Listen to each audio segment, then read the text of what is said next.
Stuttering Q&A time, part 2.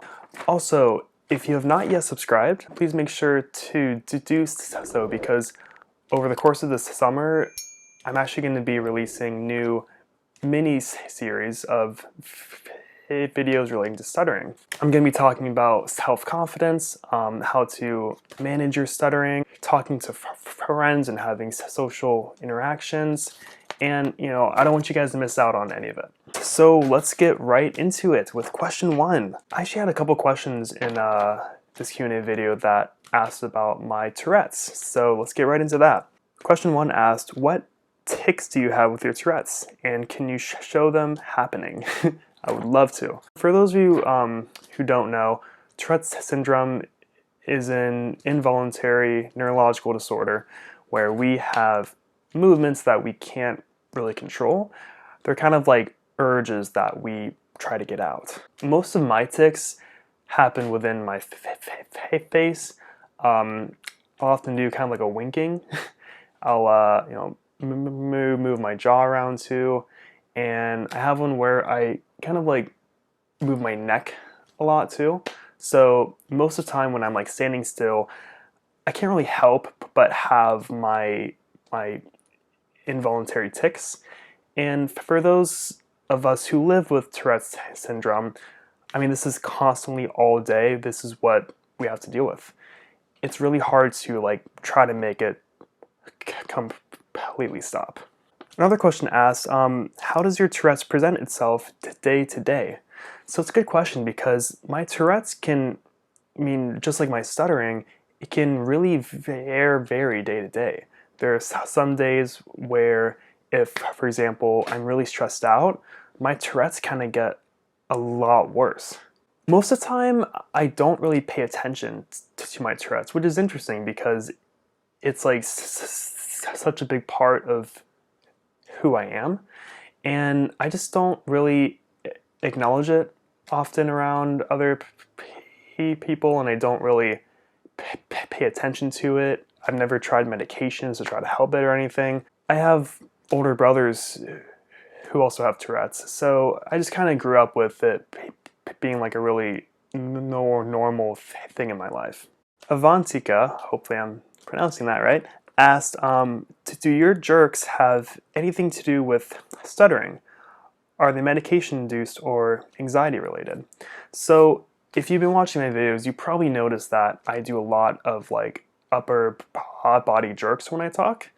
That's actually all related with stuttering. What it is it's kind of like my secondary characteristics to help get my words out. So what I do often is I'll kind of hit my arms against my legs, and that causes my entire upper body to just kind of jerk a little bit. And I've had a lot of people comment asking about it because I've gotten it confused with my Tourette's before. A lot of people ask if that's my Tourette's or if it's with my stuttering. So the answer is it's my stuttering. So Hannah asked, are there certain letters that make you stutter, or is it all of them just at different times depending on what sound the letter makes? For example, A can be produced as A or Ah. So maybe it's one of those pronunciations that you stutter more on. That's a really interesting question because I've never actually thought about that before. I would say with my stuttering in specific, I don't really see much of a difference in stuttering on A versus Ah in certain words, in context. So I think that my stuttering is pretty universal, where it can be extremely random, and maybe one day I stutter more in A and the other day I stutter more in Ah. There's a lot that we don't know about stuttering, and that's part of the exciting part about this field, is that there's a lot of research to go into that, and maybe that's a topic that I could research into in the future. Would you speak to a waiter yourself or have someone do it for you? I used to always have my mom or my older brothers order for me whenever we would go to a restaurant. that was when I was a lot younger, but nowadays, since high school, I always make sure that I order for myself, and I truly don't care how much I stutter to a waiter. So another question is your stutter hereditary? It is. My father actually stuttered when he was younger, so we do have that like stuttering gene that runs in our family, I guess. So I somehow acquired that gene in the process of, me being created. So I'm asked, what are some techniques to be more fluent and have confidence? I kind of picked up on this a little bit in my previous Q&A video, but I gave a couple examples on techniques that I use to be more fluent, which include prolongations of sounds, easy onsets of vowels, and light articulatory touches. What I really try to do too is slow down my speech a lot, and I know that for years a lot of people who stutter have been told by other people, just slow down, and that used to drive me crazy. But in reality, it's actually helped me a lot once I practice it on my own. Because once I stop rushing my stuttering, I can allow the articulators within my mouth to really just produce my sounds more fluently. And when I slow down my rate of speech and I prolong words and I have easy onsets, it usually helps me to become more fluent on words and sounds that I have a really hard time with. So as far as having confidence too, one thing that has really struck me recently is to be open and accepting to your stuttering and to stutter freely around other people.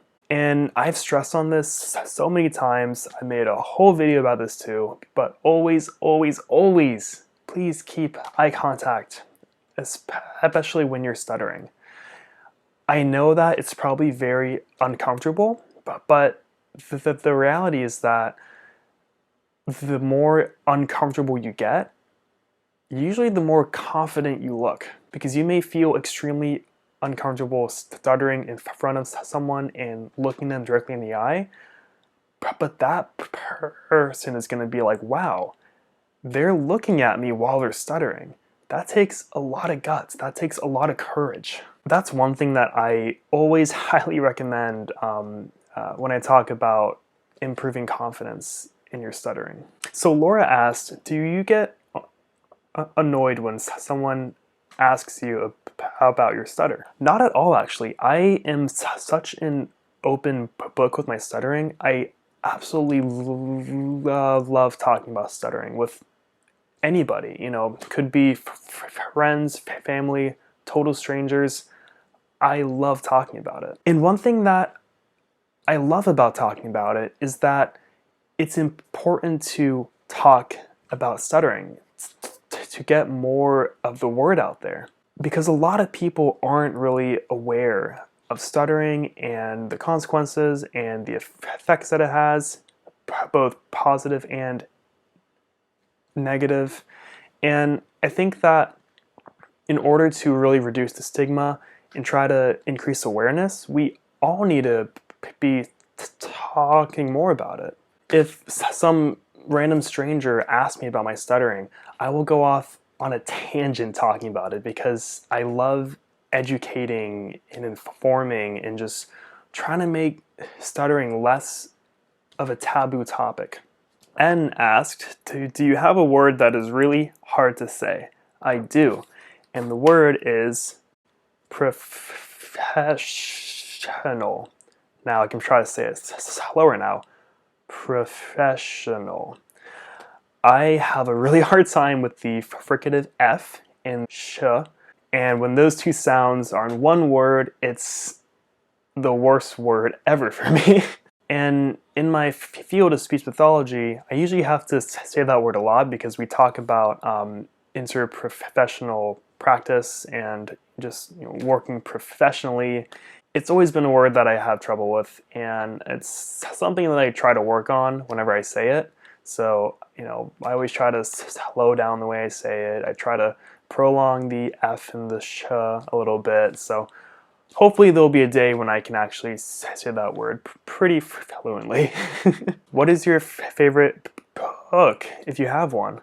I would say my all-time favorite book is called Year of the Black Rainbow by Claudio Sanchez, who is also the singer and lead guitarist of the band Coheed and Cambria, which is my all-time favorite band.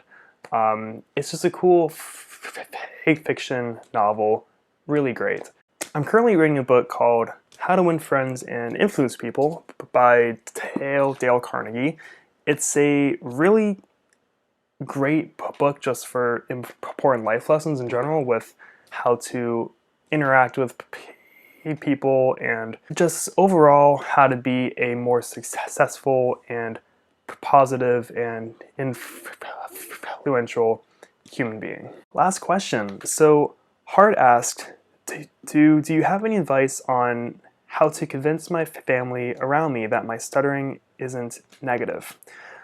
My mom has always harshly pushed speech therapy on me and has the idea that I'm just not working hard enough. I'm in my 20s and I'm constantly bombarded with hate and discrimination from my family. I'm really, really sorry that you have to deal with that. That's a really hard thing to have to go through, and especially when your family doesn't understand what stuttering is and how it's not always a negative thing. I actually made a great video on this called Why I'm Happy That I Stutter. I'll have like the link to it somewhere on the screen here. And I would really recommend watching that and either relaying that information to them or having them watch it, because I explain all of the benefits that stuttering has in my life and how I've used stuttering to my advantage to, help me become a better person by being a better listener, being more compassionate towards others, and just really so much more. So I would highly, highly recommend checking that out. If you have questions, just please reach out to me anytime. I'm always happy to help. I am always happy to talk to family members, to talk to people, and I just really want to be an advocate. And that is the end of Q&A part 2. Thank you again to everyone who asked questions. I had a lot of great stuff to talk about. And, hopefully sometime again we can do another round of Q&As, because I know that there's a lot more stuff about stuttering to be talked about, and I want to have the ability to answer more questions. But, as always, if you guys have questions, please comment or email me or just, reach out any way possible. And I'm always around to try to answer your questions and help you guys out.